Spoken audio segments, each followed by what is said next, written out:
Hello, welcome. If you don't know who I am or don't recognize this face, my name is Annalicia, and on this YouTube channel, I go by Love in Motion.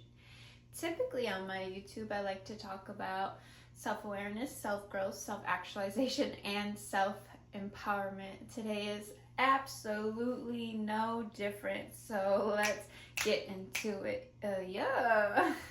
It's been so long since I've done an intro. I haven't done a sit-down video on YouTube in the longest time, so I'm so grateful to be able to make this video. I just was living life. That's what happened. And so today we're going to be talking about something really cool. As you guys know, I'm an intention setter. I love to think. I'm a thought daughter. So one of those things that I love to do is to make lists. And for this year, I've made so many changes in my life, and I've noticeably seen the differences within the past 6 months. Since we're about halfway through, I do want to talk about the changes that I have implemented in my life to create a more fulfilling and just easy life. In terms of my mental state, I struggle a lot with mental health. I was a very naturally anxious person, and that I was constantly living in survival mode. So let's talk about the 25 things that I've done to change that. So the first thing that I have done is embrace the law of assumption. The law of assumption says that anything that you desire is already yours. It's already set in stone. You do not need to do anything further than that. It's believing that whatever your core belief is true. And then that creates your reality. Doing the law of assumption, you are trusting your inner voice to shape your reality. So this is one thing that I have really worked hard on, and assuming that I deserve good things and that my belief that I deserve good things flows out into the world. Speaking about flow, we're going into number 2. So being comfortable in a flow state. I am someone who struggles with control. To be quite honest and quite frank, I get overwhelmed very easily, and I like to know when things are gonna happen.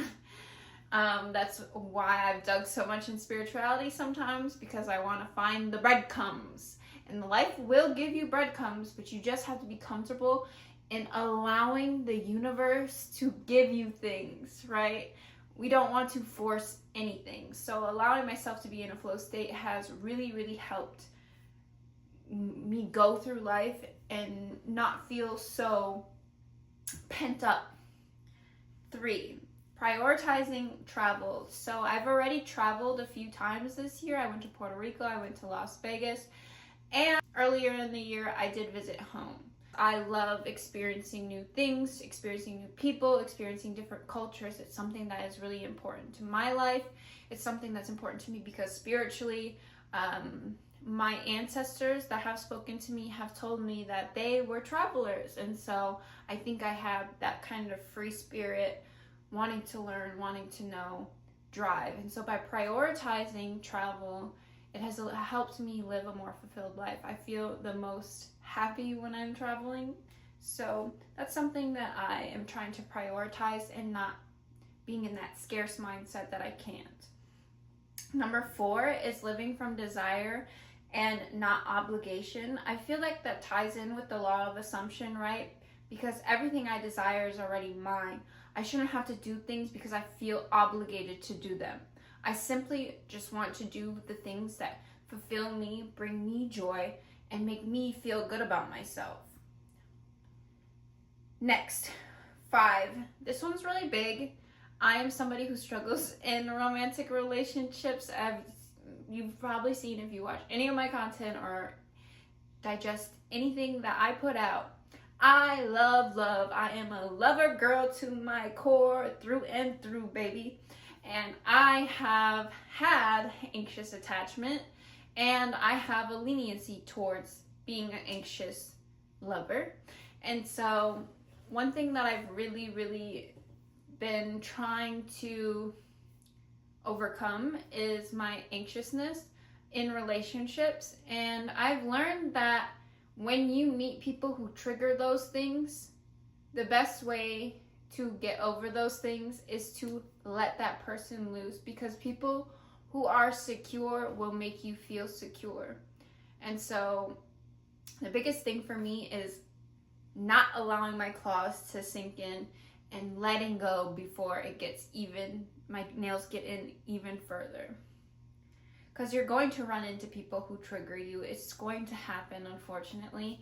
And recently I heard one of my friends on TikTok talking about how it's not, healed people will end up with people who are also have attachment wounds. And so the thing that you have to do as somebody who is healing from that is to let them go.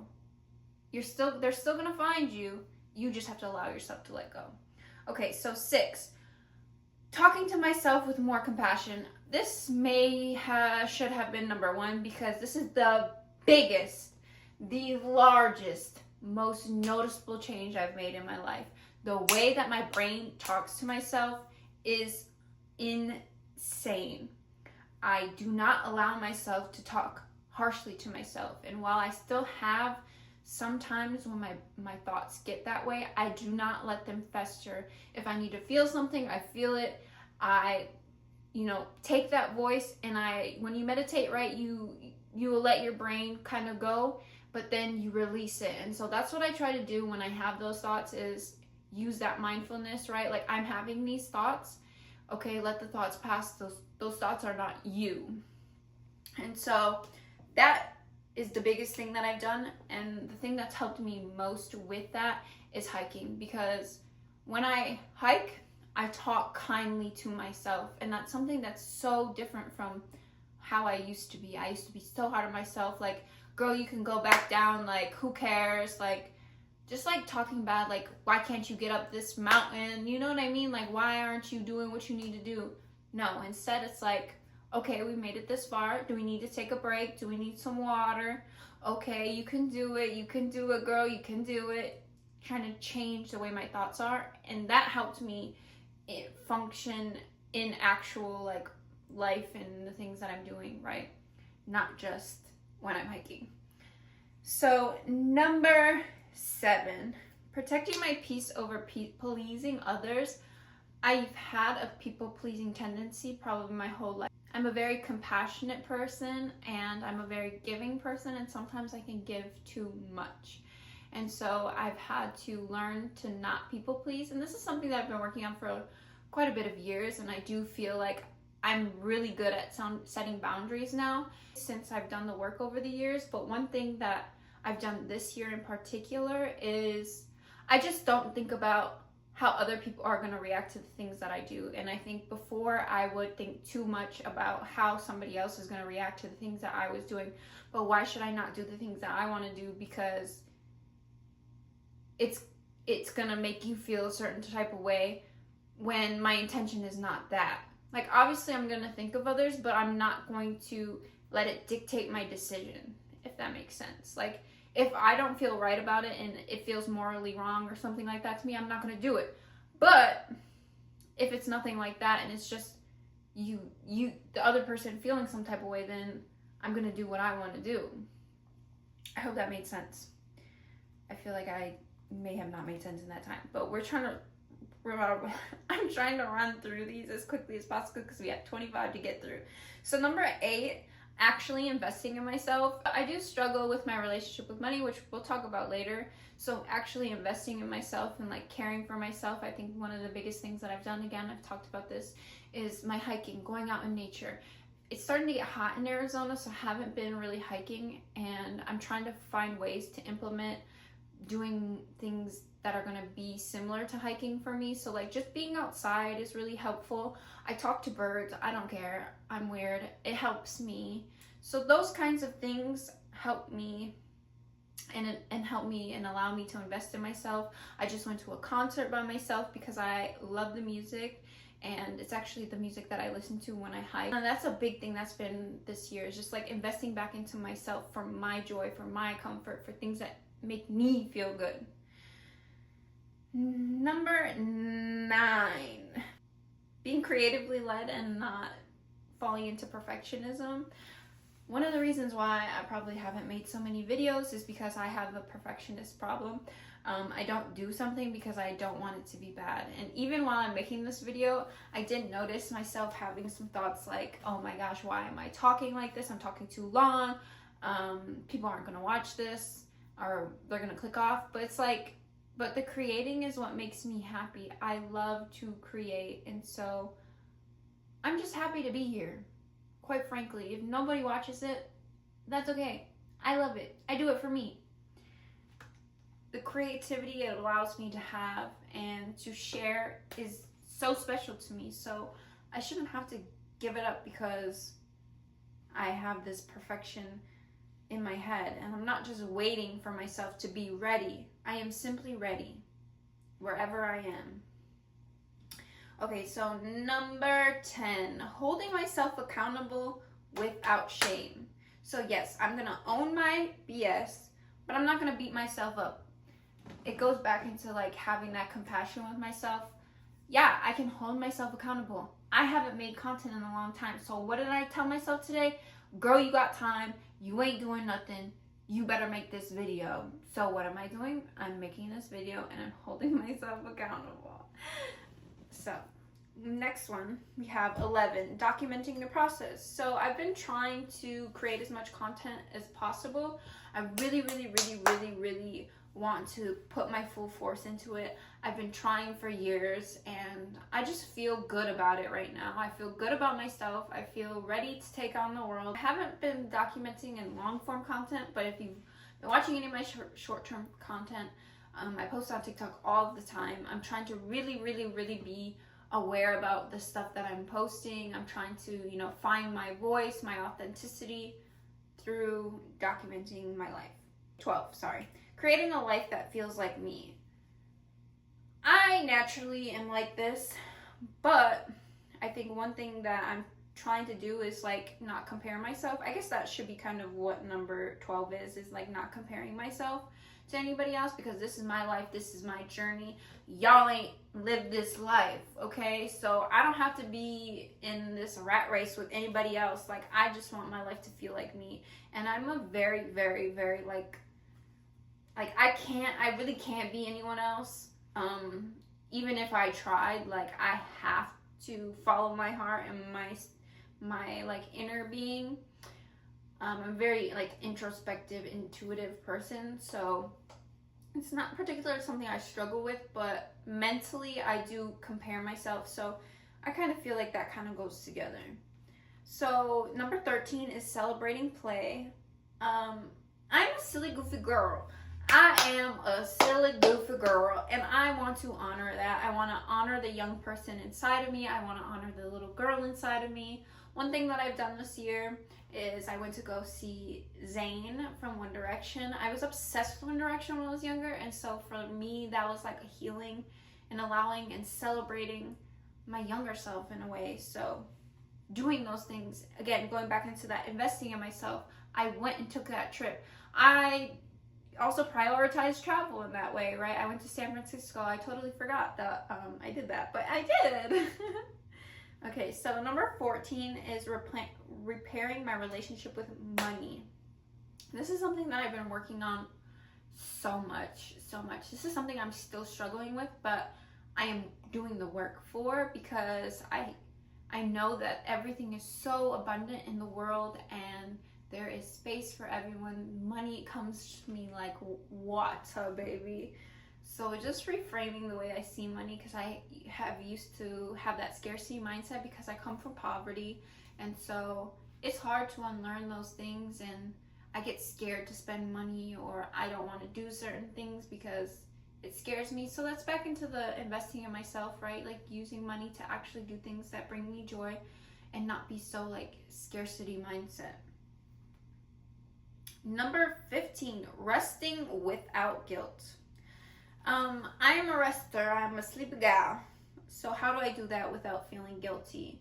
Well, firstly, rest is important, and I think that ties in with the money, like repairing my relationship with money, right? And with productivity and that perfectionism. It all ties in together. So allowing myself not to feel guilty when I do need to just simply rest, and not feeling bad about myself, and not and feeling like I'm not being productive, but I am being productive, because without that, I'm gonna crash the F out and my mental health is gonna deteriorate. So it is productive because the product is me keeping going. You hear me? Number 16, being more honest online. I feel like I'm an extremely honest person online, but I'm trying to be more open online. So I guess that's kind of that, being less performative, just trying to be raw, real, and myself. And one of those things is like not feeling like I need to fit a niche per se. Okay, so now we have number 17, celebrating the small wins. I think this is really important, just because when you accomplish something that's little and may not mean nothing to anybody else, like, that's a rewarding feeling. Like, I think we need more of that. And so I've been trying to remind myself, like, you worked 6 days a week this week. You deserve an ice cream cone. I don't know. Like, celebrating that small thing and giving credit to myself for doing things that maybe you can't visibly know are an achievement, but like, I've been through so much, and even just to not be in battle with my own mind, or to deflect a thought that I was having about not being good enough or something, then that's good. I'm doing something. I'm making progress. Okay, so number 18 is choosing connection over overconsumption. I feel like that's pretty self-explanatory, like more quality time, whether that's with myself, with my spiritual practices, with people, rather than just like spending and buying things. I don't think I necessarily struggle with that, but it's something that I'm very acutely aware of. I don't know if that's the right word I wanted to use, but it sounded good. Number 19, this is a big one, big one for me. Trusting the timing even when it's frustrating. So divine timing. I am a control freak, girl. I didn't realize it, but I am. I want things to happen when I want them to happen. I'm extremely impatient. I'm extremely impatient with myself and hard on myself. Well, I have been in the past. And so one thing is, I just trust. That's one thing with money too that I've been working with and working on. It's like, I don't know where the money's gonna come from, but it's coming. And every single time I start to worry, and then I bring myself back to reality, and then the money comes. It gets worked out, gets figured out. So what am I being anxious for? Which leads me into number 20, leading with love rather than fear. I am trying to do that in everything that I do. This channel is called Love in Motion. So like, just getting over the fears of everything. I feel like for so long I was just fearful of the world and getting hurt, or just like things not working out. And I don't want to lead with that. I want to follow things that bring me joy. I want to love. And if that means that I want to go in the park and talk to the birds, that's what I'm gonna do, because it's bringing me love and it's taking me out of my fear mentality, especially because I always think that I'm gonna be kidnapped. And so I'm really working on that. That might be like an intrusive thing, but I always think that I'm gonna get kidnapped, and sometimes I don't like to go places because I think I'm gonna get kidnapped. So now I really have worked on that. I'm not gonna get kidnapped, okay? Number 21 goes with number 20. So I'm letting love be messy and real. Like, things don't have to be perfect, especially in romantic love. Like, things are messy, feelings are messy, friendships are messy, family relationships are messy, like, but I still love anyways. So that's what's important. That's what I value, is the love. Okay? Number 22, becoming a version of me that is honest. I think sometimes I would like keep things to myself, or not be honest with myself and like the things that I actually want. And I think I'm like overcoming that. And I just continue to keep going, even when it's hard, even when I am like, ugh, is this something that I really want to do? Yes, it is. You've just been too scared. Move with it. Move with it. Move with it. Okay. Number 23. Ooh, girl, I am a Virgo through and through. I want the answers and I want them now.